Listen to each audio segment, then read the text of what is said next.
Today marks episode 50 of the OT for Life podcast. I'm going to take a second and just let that sink in.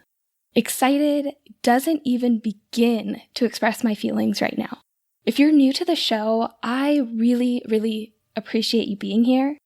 And if you've been one of the people that have been following me for a while now, I just want to say thank you. Your listening, your feedback, your questions, and the comments, that's what pretty much keeps me going. Now, being that today's episode is a big milestone for me, and being that I'm an occupational therapist that specializes in pediatrics, and that means milestones are kind of a big deal, I'm going to do something a little fun to celebrate. So sit back, relax, and get ready for a little walk down OT for Life memory lane. If you're interested in occupational therapy, this is the place for you. This show aims to explore our profession by sharing who we are and what we do. Because for us, occupational therapy is more than just a job. Hi, I'm Sarah. Welcome to OT for Life. Episode 50. I can't even believe it. And honestly, it's still so crazy for me to say right now. I started this venture just over a year ago. And, I started it for many reasons. I started it as a way to advocate for the profession of occupational therapy. I wanted to share stories from practitioners in the field to really highlight who we are and what we do. And I also started it as a little bit of a personal challenge for me to overcome some of my own public speaking fears. And here I am, 50 episodes in. I did it. I can't believe it, but I did it. And I have to say that I've learned so much over this process, both personally and professionally. I've learned a lot about the audio side of things and the tech side of podcasting. I've worked on sharpening my interview skills, and I've also been working to build efficient processes to manage the heaps of work that putting together an episode actually takes. And I've also had to overcome so many fears about putting myself and my words out there. And honestly, those skills are definitely still a work in progress. But I also realized something really cool kind of going through this whole podcasting process. I realized the value that podcasting really has and the effect that it can have at a global level. As I sit currently, right in this second, I'm recording this episode from Tallinn, Estonia. And when I thought about it a little more, I realized that to date, I've now recorded in various countries across the world. And not only am I afforded the ability to be able to record wherever I am at in that current moment, but also to you, the listener, you get to tune in from wherever you are in the world. And honestly, that's just such a cool thing to think about and just a really unique aspect about podcasting and one of my favorite things. From what I can see, when I look on my podcast hosting site, I have had people listen in from all over and from every continent so far. Okay, actually, not every continent. The only one that I'm missing is Antarctica. So if you happen to have any plans taking you on a trip there in the near future, do me a favor and download and listen to one of my episodes. So then I can officially say that I've been listened to on every continent. Being the big traveler that I am, that would seriously just mean like the absolute world to me. For anyone that has listened to me before, you know how much I absolutely love podcasting. And really, it's that ease and portability about podcasting that I'm really drawn to. I feel like nowadays we can hear from an OT doing research in the UK and then immediately turn around and hear about different programs that are being set up in Australia. For me, podcasting connects people with similar interests. It can add to your professional tool belt by expanding upon knowledge and information, and also learning about different practice areas within the field. And something else that I have realized is that it can challenge and make you think differently than you have before. And honestly, one of the biggest comments that I received time and time again over the last year was how I have inspired OTs and students and really just ignited their passion or reignited their passion into the field of occupational therapy. I mean, really, like, what better way to be an inclusive and globally connected profession than to literally connect with OT practitioners across the globe through this amazing platform of podcasting. All right, I could talk about why I love podcasts and podcasting for days, but let's bring it back to this week's episode. To date, I've had 50 amazing episodes on the show, and they range from a host of interests, backgrounds, and practice areas, including pediatrics, mental health, acute care, animal-assisted therapy, entrepreneurship, research, travel therapy, as well as I've even had guests come from the wonderful world of academia. I've had on occupational therapists, occupational therapy assistants, OT and OTA students, and I've even brought on a few non-OT professionals because collaboration between professions is one of those things that is just super important. In addition, I've done a few monologues of just myself, and I've also had 2 fieldwork mini-series where basically I bring on the same guests for multiple episodes to chat with them about their experience during fieldwork.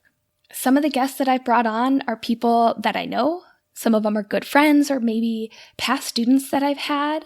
And some of the people I've brought on are people that I've connected with on social media, or where maybe some of my OT buddies have connected me to some other fantastic OT practitioners. And honestly, some of the people that I brought on my show, I actually haven't even met in real life before. And the first time we chatted was the day that we recorded for the episode.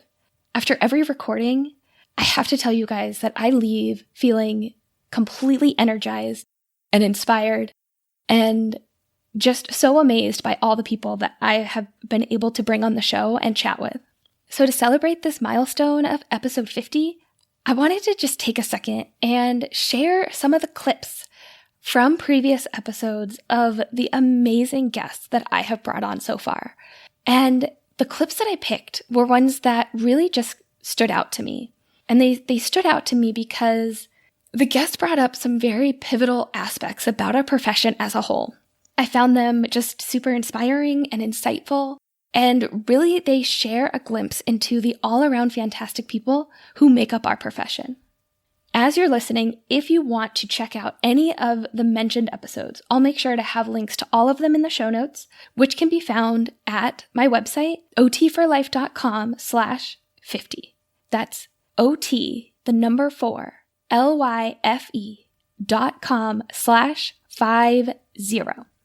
Now, let's hear what my guests have to say. My first clip comes from a chat that I had with Dee Levine in episode 11. And Dee comes on the show and talks about her love for gardens and the use of gardening within her occupational therapy treatments to facilitate overall health and well-being for her clients and their communities.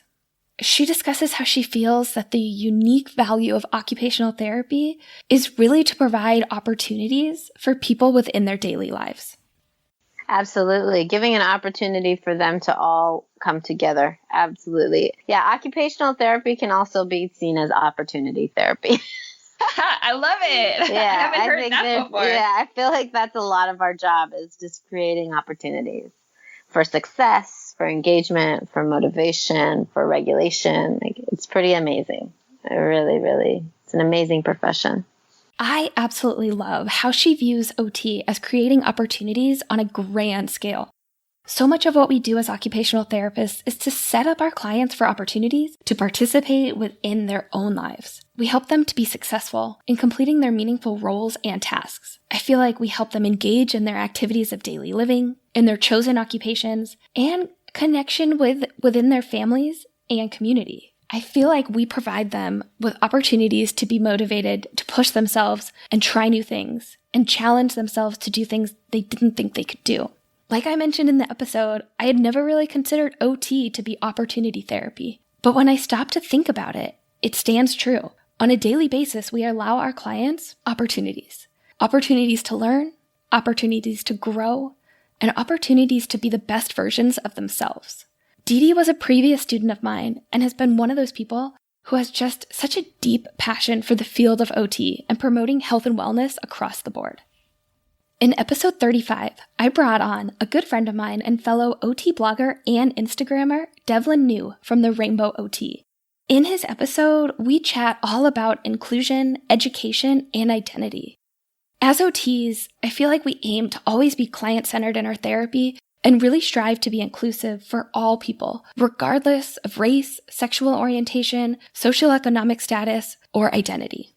So to go off of that, it's simply about doing our job as therapists. And I like to address it from this way because then there's not really any way your personal beliefs can get involved in it. But it's developing that occupational history and that occupational profile. And their identity is a part of that. When we go into a patient's room or when we get a new child in the classroom, we always ask the parents or ask the patient how they want to be identified. Do they have a nickname or what's their preferred name? It's not much more for us just to ask, how do they identify or what is your identity? And you can leave it vague like that. And if a person knows what that means and they're comfortable with you, they may give you their preferred identity, or they may just take that as their name, and you leave it open for whomever to answer however they want. But at the very forefront of it, it's just all about the person and being client-centered and addressing them and identifying them, how they identify themselves.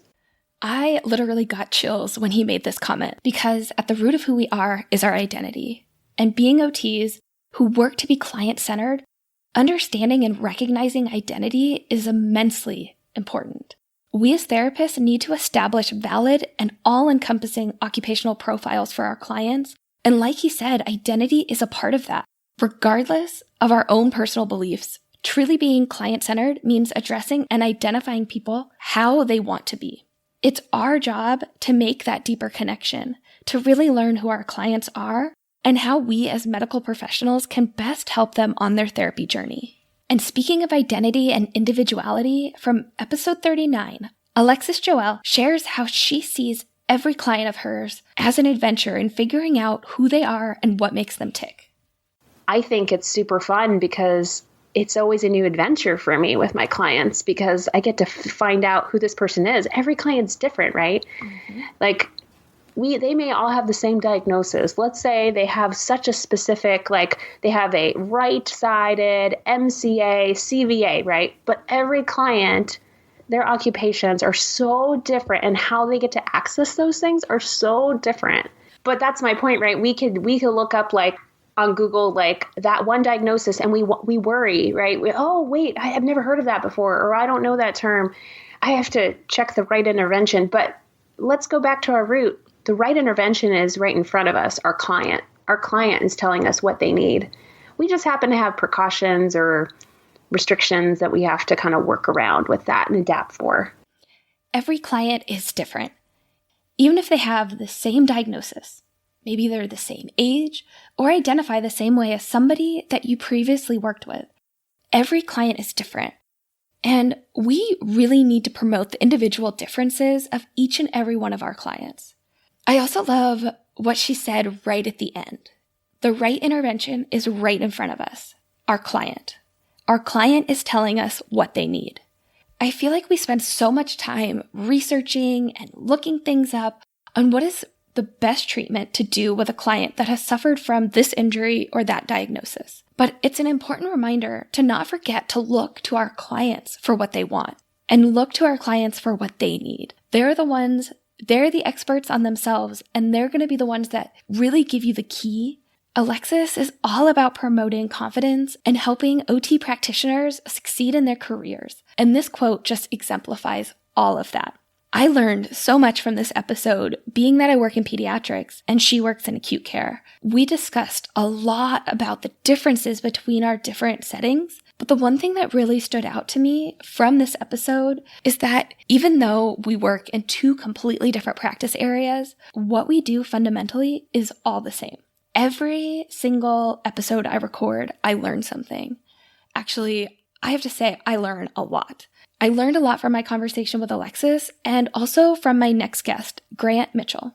I was thinking about everything we said so far, and I was just seeing this theme that in our discussion, it's that life is full of transitions, and focusing on the mental or the physical aspect of those transitions alone often isn't enough to deal with it. And occupational therapy is special in that it offers the full spectrum of change, or a way to view the whole picture in a lens of occupational therapy, whether you call that habits, roles, or routines, or some people would call habits, roles, and routines a very maybe Western way of perceiving it, in that you have the Kawa model, whether it be the river and the things that are blocking the flow of the river. Occupational therapy is not really exactly the model, but it's just that it's starting with the self-awareness of zooming out of your life and kind of recognizing what's going on, and then taking steps towards change in doing. And a lot of times that's through occupation, or through engagement in meaningful activity, or simply our day-to-day activities. Okay, can I get a mic drop right here? Seriously, that was so beautifully said. Life really is full of transitions, from being an infant or a child to becoming an adult. Think about all the changes that you went through. And now from OT school to becoming a practitioner, again, lots and lots of changes, both professionally and personally. And the beauty of being an occupational therapist is that we have this unique lens that we can holistically look at a person. We can ask the right questions, and we can take the time to dig deep into their lives to figure out who they are and where they are in life. From there, we help them recognize their meaningful occupations and get them back to doing the things that add purpose to their lives. We inspire change in our patients and in ourselves by doing. Now, I've talked a lot about how amazing the profession of occupational therapy is and the value that we bring to the table. But unfortunately, I feel like society still undervalues us as a profession. And to be honest, I think even some therapists still underestimate the impact that they can have as an OT provider. So often, we get shoved in the box with physical therapy or teaching or nursing. I mean, there have been so many times that I show up to see a client and the first thing they say is, "Oh, the physical therapist is here." And it's not to say that those professions aren't valuable, but they're different. And we as occupational therapists are different. We have distinct training and experiences that help our clients in different ways than other professions. And rather than just be okay with always being called the physical therapist, when we enter the room, we need to be more confident and take hold of the reins to promote the skill set that we bring to the table as occupational therapists. In episode 41, business guru Laura Park Figueroa from the Mind Your Business podcast comes on to talk about all things occupational therapy and private practice. The two of us chat about the importance of promoting OTs in private practice and why more OTs need to consider going the entrepreneur route. Right at the beginning of our conversation, I ask her why she thinks that we need more OTs starting their own companies and businesses, and her answer is amazing. Oh my gosh, can I go on about this for so long? I think that we as occupational therapists constantly undervalue what we have to offer the world. So the reason I think that more OTs need to start businesses is because when you start a business, you have to be confident that you are meeting a need that people have. And it helps you get like crystal clear about finding what that need is and meeting that need. And I think that in turn makes you more confident about the services that you offer. And so it's like twofold. I want the world to know that we are awesome at what we do and that we have something of benefit to offer clients and populations and communities and society in general, but also that it will also increase our own confidence in ourselves as a profession. So it's like overall like societal awareness of the value of OT and also us being more confident in what we offer as OTs. Yes, yes, and yes. I am literally throwing my arms up in the air and nodding my head in agreement with this. We as professionals need to become more confident in our skills and what we offer as OTs in order to overall promote the societal awareness of the value of our services. We do simply amazing work on a daily basis, and we need to share that with the world so more people know and understand who we are and what we do. For those of you that have been following the podcast for a while, you know that that's one of the big reasons I started this project in the first place. I wanted to highlight who we are as occupational therapists and what we do so more people can hear about this profession. I want to inspire professionals in the field to continue to make progress within their career and not settle for just okay. I want to empower therapists to reach their full potential, to be confident in their skills, and go out and do things that they don't even think they can do. I want non-OTs to listen and recognize the wonderful world of OT that they might not know even exists, or at least don't understand the full value of our profession. I mean, OT truly is amazing. And I think I say that in pretty much every episode and pretty much every single day. I've met so many inspiring OTs that are seriously changing the world. Seriously. They're out there advocating for themselves, for their clients, and for their communities. They are working overtime trying to hit their productivity requirements. They're dealing day in and day out with some of the most difficult life situations ever, and they do it with a smile on their face. For me, OT has this incredible power to meet people at their lowest, and then throughout the therapy process, help people regain their lives back. And I've seen this firsthand, how some of the most simple solutions, or at least what I deem to be simple, can have a tremendous impact on a person's life. In episode 16, Brock Cook from the Occupied podcast and Erica Downs really hit home with their comments about what they think the best part of the profession is. Oh, it's so awesome when my patients come in on a gurney and walk out. I'm assuming a gurney is a bed, by the way. Yeah, they come in on the gurney from the hospital, and then they walk out of the front door, and then they come back and visit us when they're able to drive again. Like, walk out immediately? No. I'm just clarifying. No, come back. These things. You got jokes, see? No, what was really cool, I had a patient that was total dependent when he came in. Like, meaning he could not do anything for himself. We were doing everything for himself. Him and I ended up just really connecting, and he would not participate in therapy unless I was his therapist. And we just built this like connection, and he wouldn't want to participate. And I would go in there and say, come on, you got to get up. We got to move it. And I would do a little dance. I would sing. I would say, you got to get out of that bed. You don't want to be in that bed forever. Long story short, a couple months later, we got him walking. Well, we got him standing, got him walking. 5 months later, he drove to the facility to say thank you. And that's phenomenal. He went from, and he was an older adult, like definitely probably in his like either late 70s, so 78 to 82. He was older. I was hoping you would describe it as golden years. Yes. He was in his golden years. He was in his golden years. And it was just amazing. Yeah, that's awesome. But he went from total dependent to driving to come say thank you. So that's why I'm in this. We have a lot of patients that come back and tell us thank you. And they come back and they look phenomenal. I'm like tearing, like legit. Like, oh, I thought you were making fun of me. No, Oh! Yeah, no. I'm like literally like I got like chills and ooh, like that. I was thinking the same thing. I see but I it's a really awesome profession. Like I see, and I get really involved with my patients. So I treat all of my patients like family. I think that's so important. All right, Brock. The absolute best part of the profession, I feel, is that it puts me in a very privileged position, and I've said this before to someone, maybe even me and you.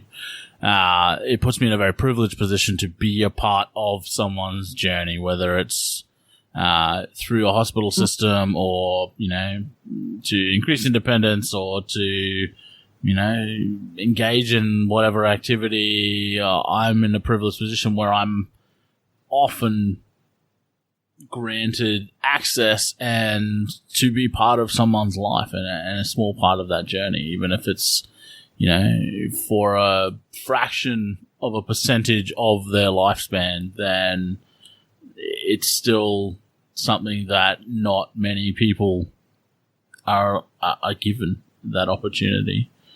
As I said in the clip, I literally got chills hearing how they beautifully put into words some of the most incredible parts of our job as an occupational therapist.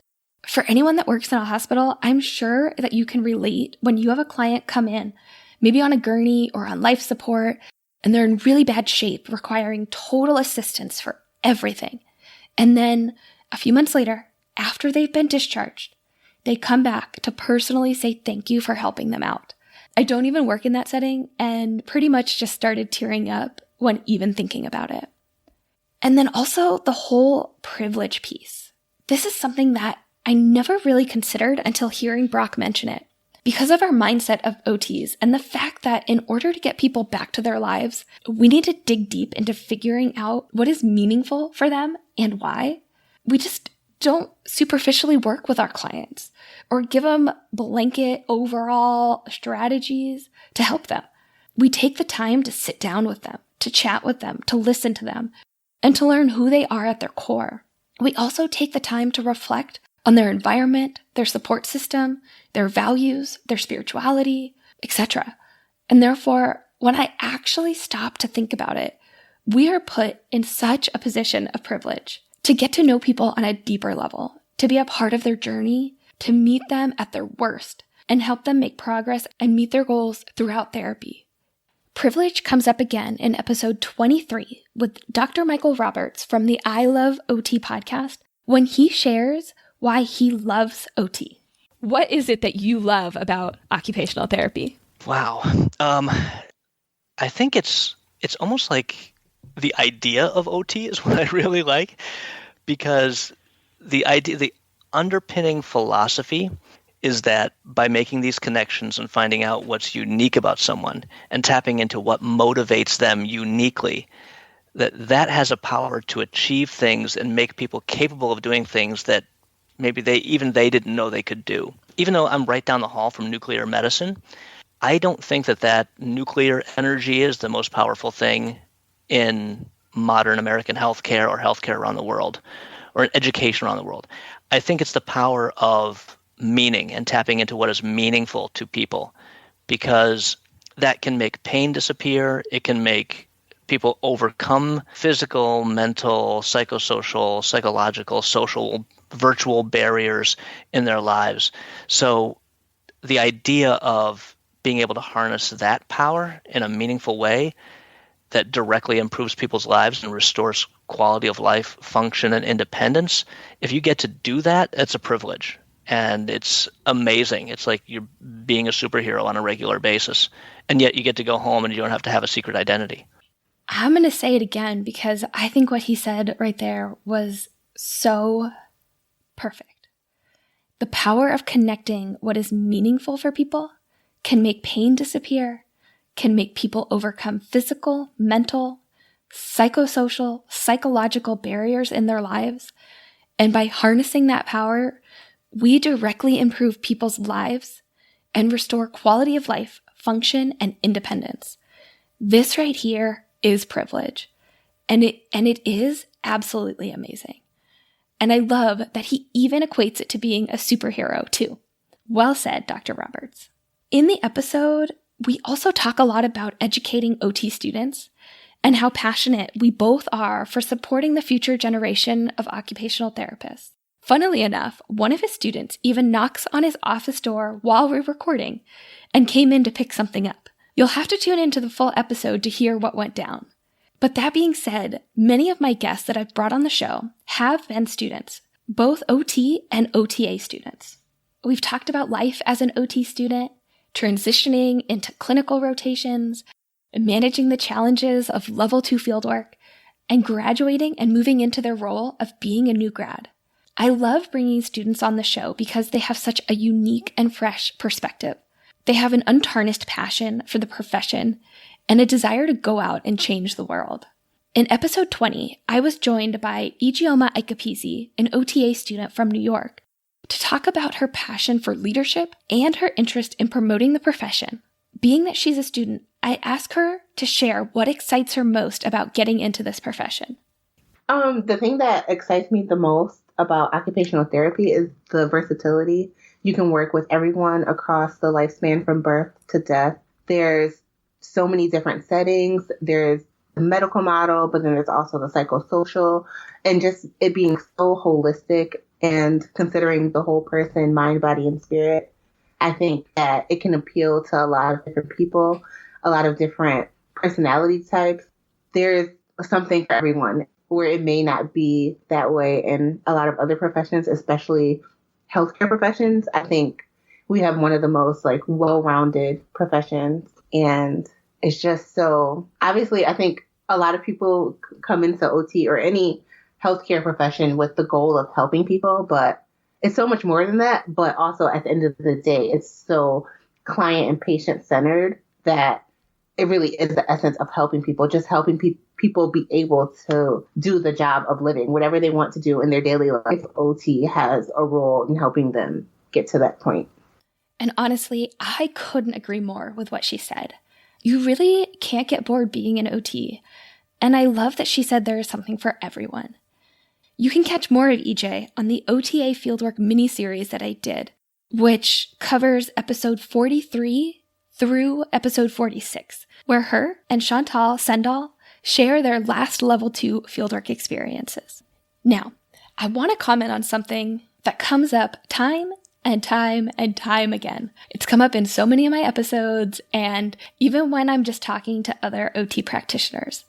And that's our OT brain and how we as therapists just can't seem to turn it off. Seriously, we look at life differently, and no matter what we're doing, we always operate from the lens of a therapist. It's crazy, but something as simple as watching someone sign a bill at a restaurant, or seeing a child play at the park, or watching a woman using a wheelchair to cross the street, I swear I am always reflecting on everything that I see from the therapy lens, and I just can never quite seem to turn that part of my brain off. And in episode 47, Jordan McCauley touches on this very point. Yep, and I think that's so cool. And I remember somebody, I can't remember in what kind of context it was, but someone said to me, "Isn't it tiring to be an OT and to always be like, don't you ever just shut the OT brain off?" And I was like, no, it's just I'm walking down the street and I'm thinking, oh, okay, I'm watching this person sweep as they're outside, or I'm watching this person run across the street, or, driving and watching people drive. It's constant, but it's not, like you're saying, it's not taxing, and it's not something I have to go out of my way to think about. It's just how I think on a normal everyday basis. And so when we can give those simple kind of modifications or simple, suggestions to whomever, it is really cool to see changes, and just to see people take a step back and say, wow, I didn't think of it that way, or I hadn't noticed that before. And sometimes I'll smile and just say, oh, I figured this was something I was just thinking of, and I figured I would share with you, not because I'm being your OT today, or, I'm working with you. Just that's how I was thinking. Is it tiring to always be thinking as a therapist? For me, not in the least. Occupational therapy is more than just a job. It is a way of life. It is embedded into the core of who we are as people, and I think it is something that all OTs can understand.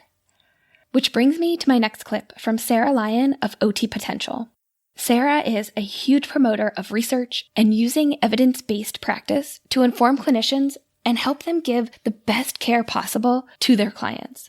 In our episode, we talked all about the types of research, how to find research, the barriers to using evidence-based practice, and how best to incorporate evidence into clinical practice. But through evidence, Sarah doesn't just want OTs to become better practitioners. She believes that OTs can and will have an influence on the greater healthcare system as a whole. Absolutely. Yeah, I feel so passionate about this topic because I really do believe that occupational therapists have such an important role to play at that table. I think as we move to the future, things are just going to be becoming more and more interdisciplinary. And I think as OTs, where we're used to looking at things, we're used to looking at our patient holistically. And so I think we're uniquely poised to be looking at healthcare systems holistically too. So I not only want OTs to have a seat at the table, I want them to be leaders at that table. And I just think that would be a pretty wonderful healthcare system. I think more OTs are needed in that role, and I'm excited to see more OTs transitioning to leadership there. Wow. When she said this, my jaw just about hit the floor. I've always said that we as OTs need to have a seat at the table. But when she went ahead and took it one step further to say that we need to be leaders at that table, I pretty much just wanted to reach through the computer screen and hug her, because that was it. That is exactly how we need to be approaching our role as an occupational therapist in whatever setting or practice area that we're in. We need to be leaders in our everyday lives. Whew, I can't tell you how much I absolutely love what she said right there. All right, if you've listened to any of my episodes, you know that I always end my shows with one last question for my guests. How do they define occupational therapy in one word? And I ask this because, as a whole, we are a very broad field, and clearly, there is a lot that can be said about our profession. But I love hearing what one word people pick that they think highlights the uniqueness of our field. So let's bring on Bryn Terry from episode 33 and hear what she has to say. If you could only have one word to describe occupational therapy, what would it be? So tough. Yes, I knew you were going to ask this question since you ask it in every single one of your episodes. And so I've always been thinking about it. And it's still just like, it's so difficult for me because I feel like OT can represent so many different things to different people. But if I were to try my best to tag one word to it, I would say empowering. And I say that because I feel like one of the most important things that we can do as an OT is empower our clients with the knowledge, the resources, the tools, the strategies, whatever it is, to live fulfilling and meaningful lives despite whatever they're going through. So despite any physical or mental challenges they're facing or life transitions, I think it's really critical that we are able to empower them to the best of our abilities. In episode 28, Rachel Harrington and Jessica Hill from the Sensory Project said, Oh, I have two. Nope. Oh, I don't like this. You only get one. I don't one. Jeez. I have a sentence. Not I know. a word. That's the hard part. Okay, I think I have mine. Okay, you go first. I'll probably steal your other one. Okay. I'm not good with the words. I think I said that. So, one word to describe occupational therapy, I would have to say creativity. It's a good one. I like it. Yeah. What's your other one? Flexibility and resilience and perseverance. One word. That's it. Yeah, I like creativity, I think. I like that too. You can't steal it. Come up with your own. You have to come up with your own. Oh, man. I got nothing. Okay, give me 5 minutes. Oh, my gosh. How about one word to describe occupational therapy? How about balance? Balance, just because we have to balance everything we see and we do, and our sensory system has to be balanced. Ooh, that's a new one. No one said balance yet. And Andy Nielsen from episode 22 shares his one word to describe occupational therapy. Oh, good question. I have a word for you. I'm gonna let the crowd ponder for a moment and wonder what it is. But ultimately, I think that word would be perspective. Some people may say meaning or other things, purposeful, but I think perspective for me, because occupational therapists, they have such a unique perspective of a functional, they look at a person through a functional lens. They look at the environment. They look at so many factors that are so easily dismissed. And again, not to downplay any other profession, but there are things that get missed. And sometimes I think OTs are so cool because through functional observation, we are identifying so many things that are improving so many lives. And to me, that's why I say perspective, because I don't find that OT perspective in its wholeness anywhere else. And that was one of the main things that attracted me to the profession, the principles behind OT, that perspective, and, beyond the dignity of the profession, ultimately that extends as well into the creativity of the profession. So, when you look at occupational therapy, the perspective, the reason I choose that, it encapsulates all of those things in so many different fascinating ways that I just don't see that in other roles in the world. So that's why I chose perspective. And I said I probably gave you more than what you wanted there. No, it's absolutely perfect. The next clip comes from Laura Pettix from the OT Butterfly, and she was on in episode 48 and has been prepared with her word for quite some time now. All right, last question. One word to describe occupational therapy. What would it be? Oh, I'm so excited for this question. I listen to all your podcasts and I think about it all the time. I'm actually surprised no one said it yet. Because I was thinking, I'm like, oh my gosh, are they going to take it? Unless I haven't listened far back enough. But I have thought this word from the beginning when I first was in grad school, and I was so upset that no one knew what OT was, that I was like, this is the coolest thing ever. How does no one know? How come OT is so buried? Like, why aren't we getting more funding? Why don't people understand it? And I was like, they should rename it to functional therapy. So my word for OT is functional. I think it describes it to a T. It's exactly what it is. We work on things that are functional in people's daily lives. What's functional for one child might not be functional for another based on their environments and, what classroom that they're in. So I might not have to work on this skill for Johnny, but I might have to work on it for the other student because it's more functional for his daily life. And that just allows us to work on so many different things because it's just, at the end of the day, it's just whatever is functional and meaningful to that person in their daily life. Next, we have Karen Nee from Sundog Therapy from episode 21 and her one-word answer. Okay, so I have just one last question for you. Okay. And so, if you could describe occupational therapy in one word, what would it be? I would probably say meaningful. That is kind of what got me most interested in it first. Like, that is what we focus on, the meaning of our activities, what is meaningful to each person. So that's always kind of been what I associate a lot with what OT does or what OT means to other people too. Perfect. It's a great word. I love hearing what everybody has to come up with for this because, again, it's one of those things, there's so much to say about OT and putting it into one word is really, really hard. And from episode 34 with Miranda Rennie from the OT Uncorked podcast.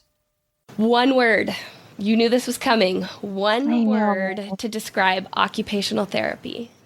I thought about this one a lot and I can't quite capture it in one word, but I'll throw something out there that came to me today. Okay. I think I see OT. Let's see which one I'm going to use. You have a list. Well, I have a couple ideas. They're all kind of similar. It's so hard to capture. You ask a good question. Mm-hmm. You should interview people as part of your, oh wait, you already, you already do. I think I would choose, we're kind of like a gate.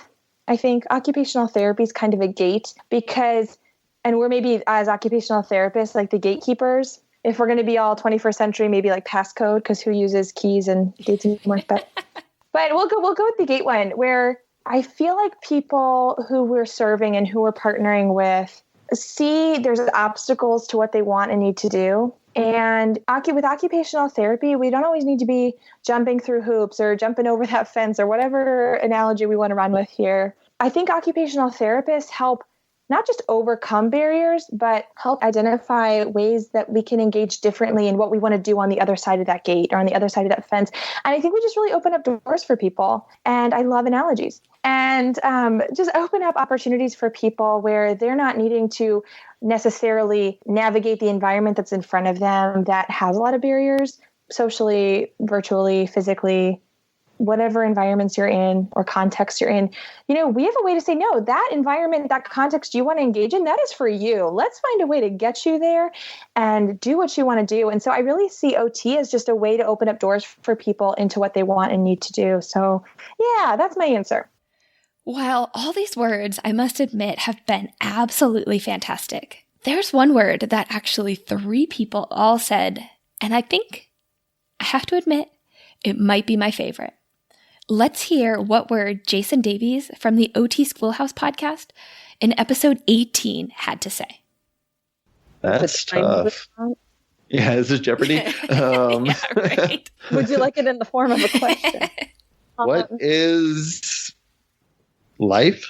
I mean, honestly, you can't really put it in one single word, I feel like, but that's tough. And TJ Lee from episode 49, one word to describe occupational therapy. What would it be? Life. That's it. Life. No hesitation. Nope. You were ready for that one. I was ready for it. And I think that has to be one of my favorite answers because, the name of the podcast, my motto, yeah, all that good stuff. And to close out, Rachel Moore from episode 32. The word that comes to mind is life. That's like so broad, but also life as this all-encompassing term really connects with what occupational therapy is about.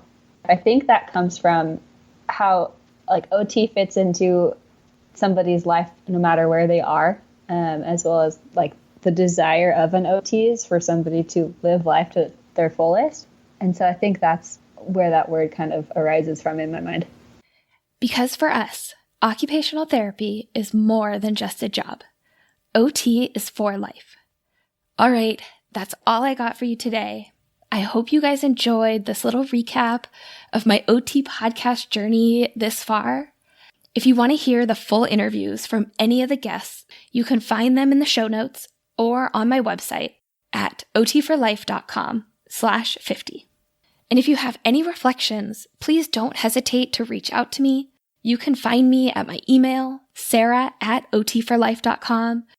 You can find me on Instagram at ot.4.lyfe. I'm also on Twitter or Facebook, and I'm on YouTube. It really is one of my favorite things when I get a message from someone that listens to my show. So hit me up if you have any thoughts, comments, or reflections from this episode or any other episode. Also, let me know if you have ideas or topics or potential guests for future shows, as I'm always looking to expand and connect with other people. Thank you so much for being a part of this podcasting journey, and I hope you enjoyed episode 50. Hey, before you go, I just wanted to say thanks for listening to today's episode. If you want to further the discussion, go to our website, otforlife.com, and join our Facebook group. If you like us, here are 3 easy ways to let us know. 1, share our podcast with a friend, colleague, or anyone interested in occupational therapy. 2, leave us a review on iTunes or anywhere this podcast is found. 3, subscribe to us so you don't miss out on any upcoming episodes. Thanks again. We'll catch you next time, OT for Lifers.